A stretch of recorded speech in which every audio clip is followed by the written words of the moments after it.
Ma petite Sylvie, j'ai eu une affreuse vision. Tu sais, j'ai vu dans mon esprit le tueur en série. Il m'attrapait dans les meubles, il m'étranglait avec un bas de soie, celui qu'il avait mis sur sa tête pour se camoufler à l'entrée dans l'immeuble. Puis il me jette par une fenêtre et je vois qu'il sourit et il rigole, tel un démon, heureux de me voir tomber du 6e étage. Qu'est-ce que t'en penses, Vic? Je pourrais me faire éliminer comme ça par Maurice. Oui, c'est vrai, Poupette. Maintenant que tu me le dis, j'ai le sentiment que ça va peut-être arriver. J'imagine ce type te regardant avec son rire sadique. Et toi, hurlant et tombant par la fenêtre, tendant la main, avec l'espoir qu'elle la rattrape. Mais Poupette, tu te trompes peut-être dans ta vision. Il va peut-être te tuer tout à fait autrement. Réfléchis un peu.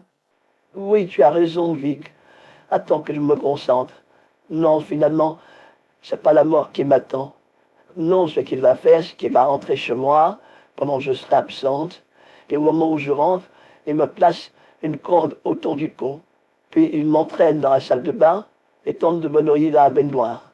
Ça pourrait être une mort qui serait tout à fait logique à une vieille dame. Qu'en penses-tu? Non, Poupette.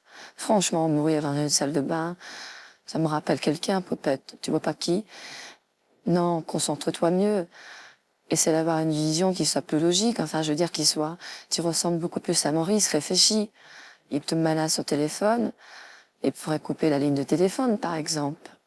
Et puis se faire passer pour quelqu'un qui travaille au service de téléphone. Et puis là, il pourrait t'étrangler avec un câble de téléphone, ce serait plus logique. Enfin, Poupette trouve quelque chose vraiment qu'on y croit un peu. Là, les visions, ça va pas. C'est étrange, Vic, parce que tu as raison. Quand j'étais jeune, j'avais des visions précises. J'ai de plus en plus de mal, à mon âge, de voir mon avenir. Et tu dois avoir raison. Si jamais ce tueur en série me menace, alors peut-être qu'il va me kidnapper dans sa voiture et puis m'emporter à plusieurs centaines de kilomètres hors de Paris et me noyer dans la mer. Ce qui serait plus logique, dans un sac, une sorte de sac, tu sais, à pommes de terre. Et il fera des nœuds et puis il me jettera à la mer, c'est peu pratique.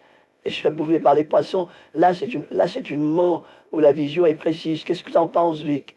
Ça pourrait être la bonne vision cette fois-ci? Non, Poupette. J'imagine pas Maurice te kidnappant dans ta voiture, traversant toute la France sans se faire attraper par les flics. Et puis comment il va payer l'essence? Avec ta carte de crédit?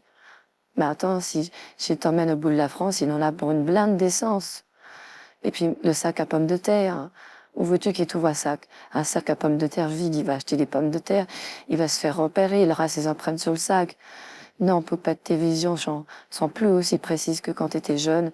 Et je veux dire, franchement, moi aussi, je crois que je sais pas le genre de mort qu'il va utiliser contre toi s'il te menace, mais il y a une possibilité, Poupette, c'est qu'on se trompe. Et que Maurice, eh bien, tu vois, il te menace pas et qu'en fait, ce coup de téléphone, bah, il l'a fait comme ça, juste pour faire peur à une vieille dame. Mais quel est le détraqué qui a pas fait peur à une vieille dame? Hein, ils sont pas, heureusement, tous morts par des tueurs en série. La plupart glissent dans l'escalier, hein. Et c'est tout. Voilà, tiens, voilà une mort qui serait absolument insoupçonnable de la part de Maurice. Tu glisses dans l'escalier, il pourrait t'avoir poussé, par exemple. Non, Poupette, je crois que tous les deux, on se trompe sur Maurice. Il n'irait pas jusque-là.